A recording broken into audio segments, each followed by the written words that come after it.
안녕하십니까? 2020년 2월 13일 목요일입니다. 오늘 말씀은 요한복음 11장 17절에서 37절까지 말씀입니다. 예수께서 와서 보시니 나사로가 무덤에 있은지 이미 나흘이라. 베다니는 예루살렘에서 가깝기가 한 오리쯤 되매 많은 유대인이 마르다와 마리아에게 그 오라비의 일로 위문하러 왔더니 마르다는 예수께서 오신다는 말을 듣고 곧 나가 맞이하되 마리아는 집에 앉았더라.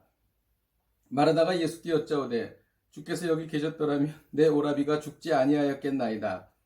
그러나 나는 이제라도 주께서 무엇이든지 하나님께 구하시는 것을 하나님이 주실 줄을 아나이다. 예수께서 이르시되 내 오라비가 다시 살아나리라. 마르다가 이르되 마지막 날 부활 때에는 다시 살아날 줄을 내가 아나이다. 예수께서 이르시되 나는 부활이요 생명이니 나를 믿는 자는 죽어도 살겠고 무릇 살아서 나를 믿는 자는 영원히 죽지 아니하리니 이것을 내가 믿느냐. 이르되 주여 그러하외다. 주는 그리스도시요 세상에 오시는 하나님의 아들이신 줄을 내가 믿나이다. 이 말을 하고 돌아가서 가만히 그 자매 마리아를 불러 말하되 선생님이 오셔서 너를 부르신다 하니 마리아가 이 말을 듣고 급히 일어나 예수께 나아가매 예수는 아직 마을로 들어오지 아니하시고 마르다가 맞이했던 곳에 그대로 계시더라.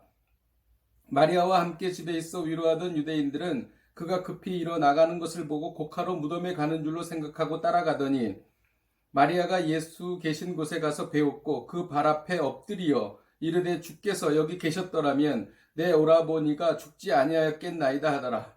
예수께서 그가 우는 것과 또 함께 온 유대인들이 우는 것을 보시고 심령에 비통히 여기시고 불쌍히 여기사 이르시되 그를 어디 두었느냐. 이르되 주여 와서 보옵소서 하니 예수께서 눈물을 흘리시더라. 이에 유대인들이 말하되 보라 그가 얼마나 사랑하셨는가 하며 그중 어떤 이는 말하되 맹인의 눈을 뜨게 한 이 사람이 그 사람은 죽지 않게 할 수 없었더냐 하더라. 아멘. 예수님께서는 나사로가 병들어 죽게 되었다는 말씀을 듣고도 이틀이나 사역하시던 장소에서 머무셨습니다. 그리고 나사로가 죽은 후에 예수님께서는 마르다와 마리아가 있는 곳에 도착하셨습니다. 마르다가 먼저 뛰어와서 예수님을 만났습니다. 주께서 여기 계셨더라면 내 오라버니가 죽지 아니하였겠나이다. 그렇게 이야기했습니다. 예수님이 늦게 오신 것에 대해서 매우 안타까워한 것이죠. 그때 예수님께서는 나는 부활이요 생명이니 나를 믿는 자는 죽어도 살겠고 살아서 나를 믿는 자는 영원히 죽지 아니하리라고 말씀하셨습니다. 이것을 마르다가 믿었습니다. 그러나 마르다는 그 살아난다는 것은 예수님께서 마지막 때에 사람들을 부활시키는 것으로 이해했습니다. 지금 이 순간 나사로를 살리실 것이라는 믿음은 갖지 못했습니다. 그리고 마르다는 마리아에게 예수님이 너를 찾으신다고 이야기하였습니다. 그래서 마리아는 빨리 뛰어가서 예수님을 만났습니다. 마을 입구에서 만난 것이지요. 마리아도 똑같이 말했습니다. 주님께서 이곳에 계셨더라면 내 오라비가 죽지 않았을 것입니다 라고 말을 했습니다. 예수님께서는 사람들에게 말했습니다. 나사로가 지금 어디 있느냐. 그리고 무덤을 보시며 예수님께서는 통분히 여기시고 눈물을 흘리셨던 것이지요. 사람들은 이렇게 말했습니다. 오늘 이 말씀을 통해서 우리가 예수님이 눈물을 흘리시는 장면을 보게 됩니다. 이 말씀을 통해서 깨닫는 것이 있습니다. 35절에 보면 예수께서 눈물을 흘리시더라. 예수님께서 눈물을 흘리시고 계십니다. 예수님께서 너무나 안타까워하시는 것이죠. 예수님은 왜 우셨을까요? 33절에 보면 그가 우는 것과 또 함께 온 유대인들이 우는 것을 보시고 심령에 비통히 여기시고 불쌍히 여겼다고 말씀하십니다. 예수님께서 우신 이유는 심령에 비통히 여기셨기 때문입니다. 이 심령에 비통히 여기셨다는 말은 흥분해서 콧김이 나오는 장면을 묘사한 것인데 이것은 격렬한 불쾌감을 말하는 것입니다.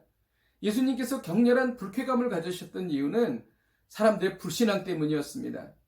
죽은 자를 살리시는 전능하신 하나님이심을 끊임없이 말했지만 사람들은 그것을 믿지 못했다는 것이죠. 끝까지 불신앙했습니다.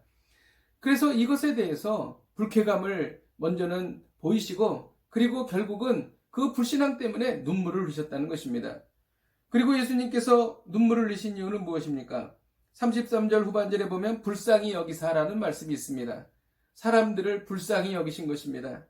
죄로 인해 절망하고 죽을 수밖에 없고 아무 소망 없는 그들을 볼 때에 불쌍히 여기신 것입니다. 그리고 눈물을 흘리신 것이지요. 예수님께서 예루살렘에 입성하실 때 우셨습니다.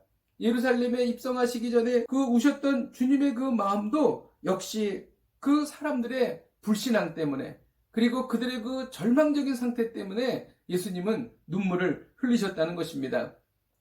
오늘 말씀을 통하여 우리가 적용할 수 있는 것은 울고 계신 주님의 마음을 공감하라는 것입니다. 여러분, 우리는 주님과 뗄래야 뗄 수 없는 관계가 있습니다. 주님은 머리이시고 우리는 몸입니다.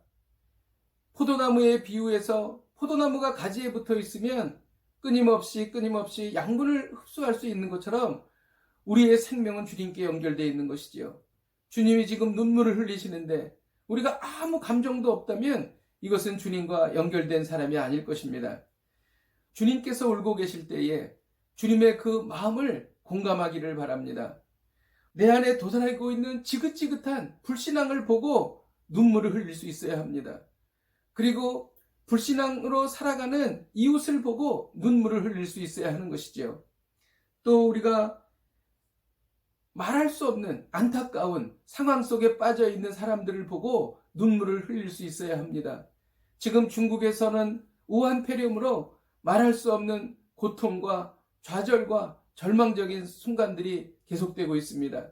많은 사람들이 확진 판결을 받고 그들이 치료도 제대로 받지 못하고 있습니다.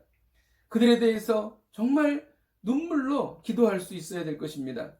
또 거기에 아직도 남아있는 한국 교민들을 생각해 보십시오. 일 때문에 다시 들어가야 하고 또 들어가면서 그 두려운 상황 속에서 공항을 통과하고 그리고 집에 가고 또 재택근무를 하면서 고통을 당해야 하는 그러한 사람들의 마음을 한번 생각해 보십시오.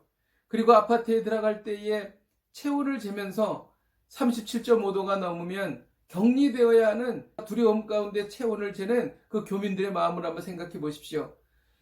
마스크도 구하기가 어렵고 여러 가지 어려운 상황이 많이 있습니다.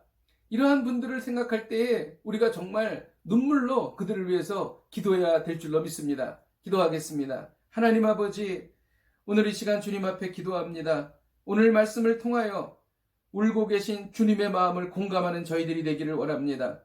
우리 안에 불신앙에 대해서 울고 다른 사람의 불신앙을 보고 울고 우리의 절망적인 처지에 대해서 울고 다른 사람의 절망적인 처지에 대해서 눈물로 기도하는 저희들이 되게 하여 주옵소서. 예수님의 이름으로 기도하였습니다. 아멘. 할렐루야. 세상은 너무나 빨리 변하고 있고 두려운 일들이 너무 많이 생기고 있습니다.